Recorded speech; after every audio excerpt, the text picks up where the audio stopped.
I um wait, hang on. I need to go look at something. I may have been muted without realizing it. I think I was. Um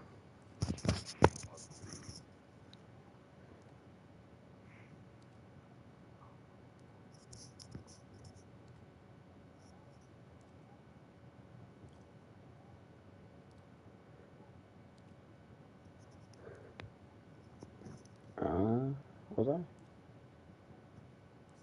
I think I might have been. Yeah, I was muted when I first started live stream. But yeah, so I'm going to just look through the archive and see what all's here. I just looked at Bendy's thing. Interesting that he was going to like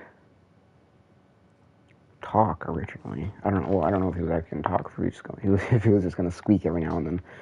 Um, Wilson. Wilson cartoon. Wilson was a difficult character to balance at first. Players are purposely led to believe he is a one-note character, obviously evil with an over-the-top villain personality. But as the story progresses, we see other sides of the character. The player becomes muddled with who the man really is. In one draft, Wilson was written as a servant of Nathan Arch Jr., a separate character time. The story made more sense when the two characters became one, eliminating a lot of needless narrative complexity. Audrey cartoon. Audrey is a kind-hearted rogue with courage, determination, some flaws, and a deep, dark past. To make our story work, we needed a newcomer to the cartoon studio world, and Audrey was the perfect fresh eyes to help experience the adventure.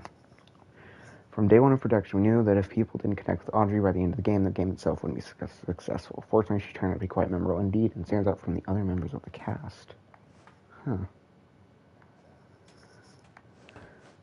The Ink Machine, designed by Thomas Connor of the Gent Corporation, stolen by Joey Drew, retrieved by Archgate, and once again reclaimed by Gent. The Ink Machine's next adventure is a mystery. Oh. But the Ink Machine is going to have a next adventure, so did that kind of possibly confirm a little bit of a new game? Beast Bendy return. Oh.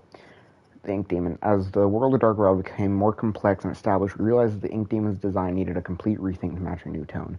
Previous versions of his appearance looked absolutely silly when placed in the world alongside the other characters. And while creepy music or screen effects could conceal how out of place he looked, the Ink Demon needed to look different than everything else in the world, and show a natural progression of the Ink Demon's evolution as Wilson held the cycle in place.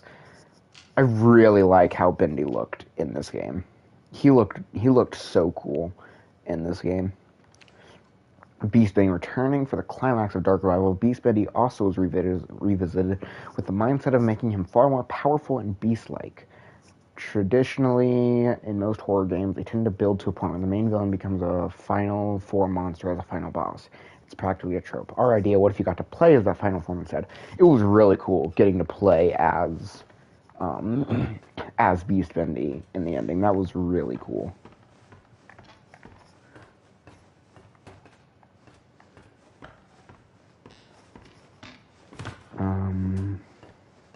Oh, Sammy.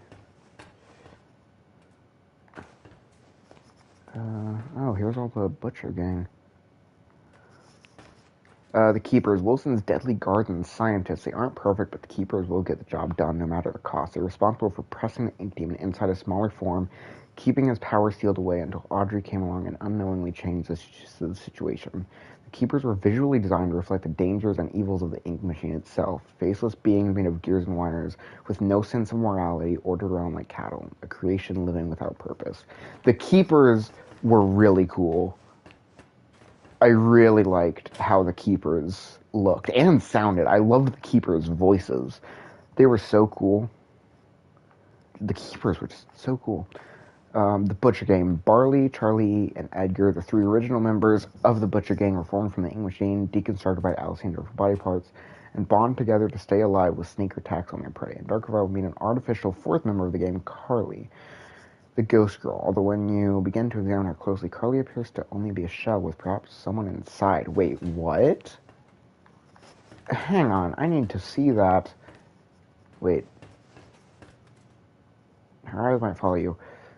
Someone inside Carly? What? That's weird. I can't really see it, but I mean, if the game itself pointed out that there could be someone inside Carly, then I feel like that's important. Like, if the game is pointing it out, that seems like something that would be important.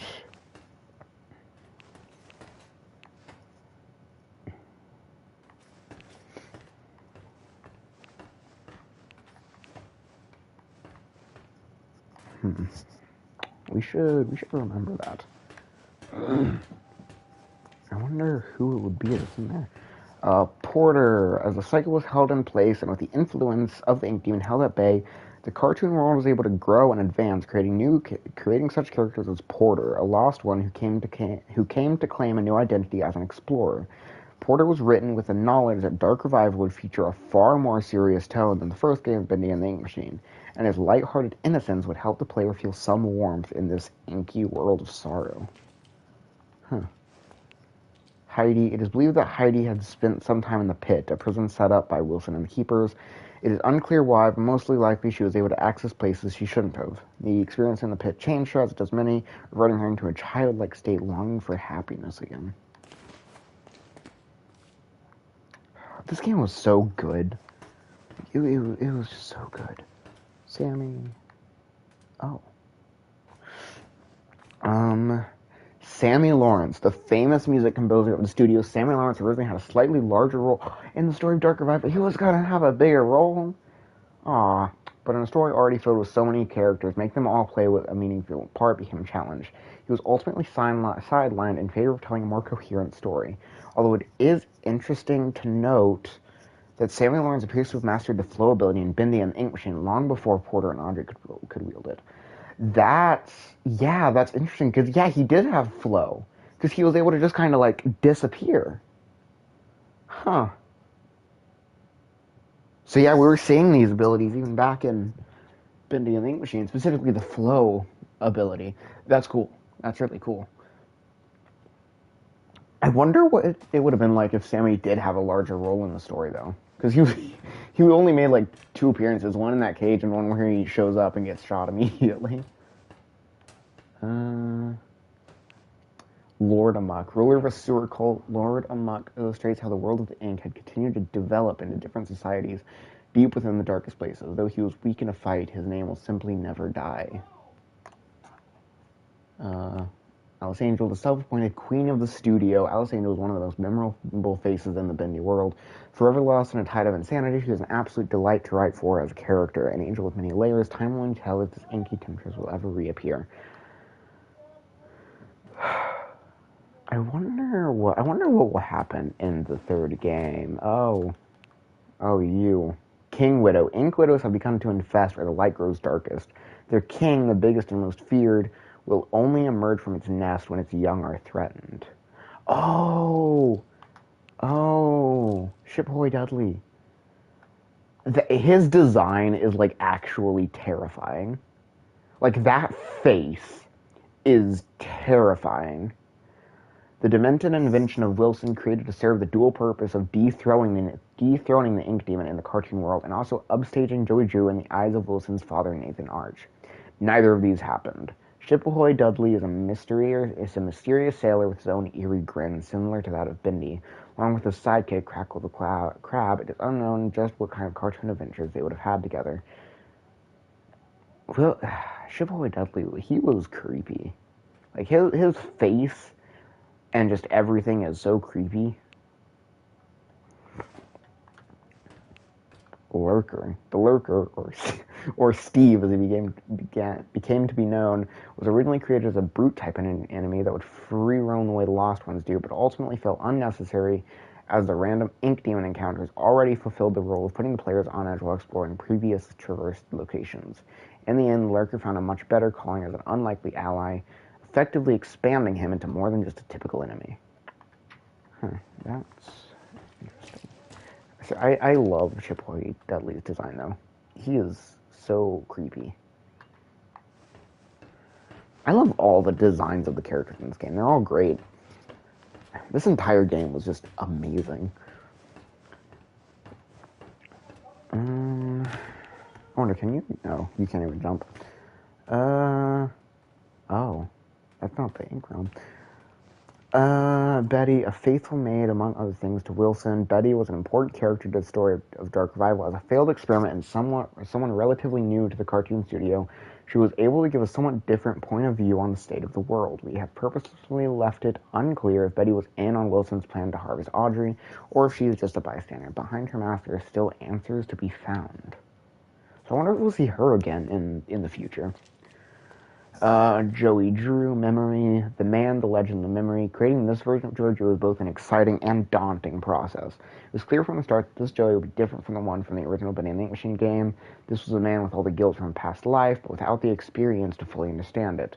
Real Joey Drew made many mistakes, but ultimately learned from them. This doesn't absolve him of his sins, but at the end of his life, he was able to help correct some of them and help fight the darkness he created. Interesting. So did he die? Like, is Memory Joey dead? I'm not sure because like he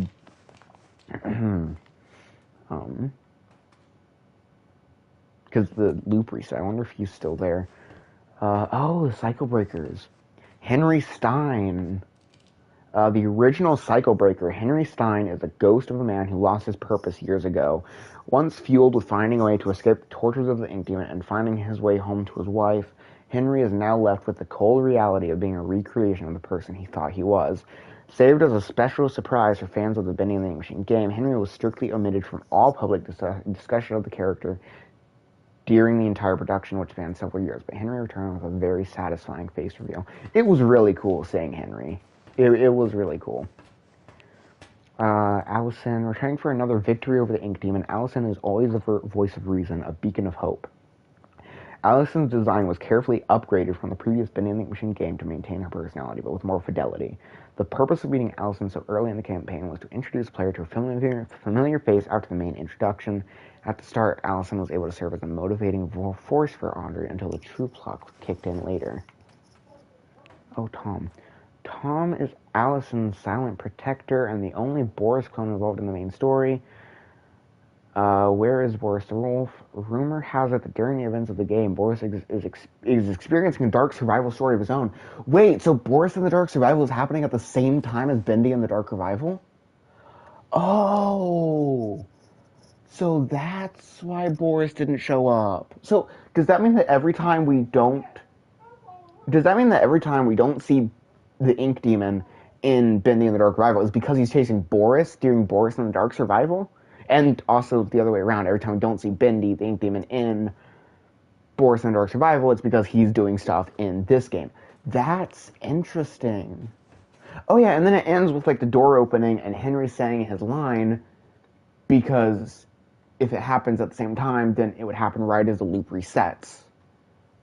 Huh. That's interesting. I thought Boris and Dark Spiral happened leading up. Well, I mean, technically, it would still happen leading up to Bendy and the Ink Machine because it is a loop. If those Boris and Dark Spiral will probably end at the same time as Bendy and the Ink Machine, or Bendy and the Dark Revival, and then Bendy and the Ink Machine happens. Okay. Oh, and now we're out here. Audrey, the unknowing daughter of an animation pioneer, Audrey has blocked out the memory of her past after losing her father. But his role in her life was not over. A talented animator and artist, her skills landed her job at Archgate. Was it fate that led her to reunite with Joey Drew's machine, the machine of her birth, or was it planned? Wilson, haunted by the impossible shadow of Nathan Arch, Wilson sought to achieve something that would make his father proud. By luck, he stumbled upon the Ink Machine and was able to become the cartoon world's new master. Holding the cycle in place, he continued his experiments that could not fully be realized until the Ink Demon was purged. However, unnaturally entering to and from the ink room was taking a toll on Wilson's physical being, slowly robbing him of his health. Huh. Interesting. Audrey's donut. No, you can't have it, Audrey.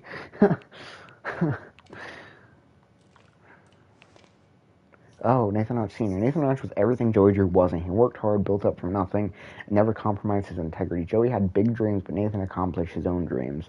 He and his wife Tessa raised a son with as much love and care as they could, despite Nathan's career pressures. Sadly, his son did not share Nathan's natural talent for business and enterprise. I want the donut. I really want the donut. So I think that's everything. Huh.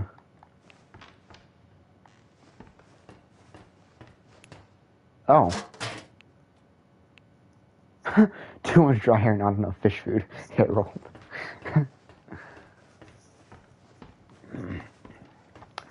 So, this is interesting.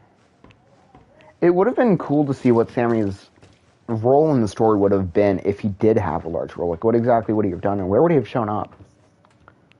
Would have been interesting to see more of him. I wonder if we'll see him in the next game. And then, yeah, I feel like this kind of seems to imply that there is going to be another game, definitely. Like how it says over here when you go to the ink machine in its description, it says the ink machine's next adventure is a mystery. But it does say next adventure, which kind of seems there is another one. And then what is this about someone being inside Carly is very interesting. Looks like her eyes are following you.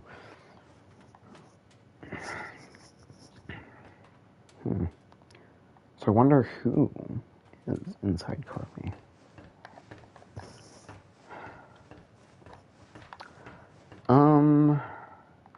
Well, yeah, I think I'm done here. I wonder what happens if I go down here. Oh, it's the main menu. I think I'm done with this. Sometime soon, sometime in the next few days, I'm going to go back and actually get secrets in the game. I did another save, and I'm at the point where I can go back and explore the entire area. So, yeah, I'm done with this for now, and yeah, in the next few days, I will go and look for secrets in the main game and see what I missed the first time. I know in my second playthrough, I started finding these, like, Illusion of Living books you could find. So I'll need to go back and look at those. Try to get all of those, see what happens. Yeah.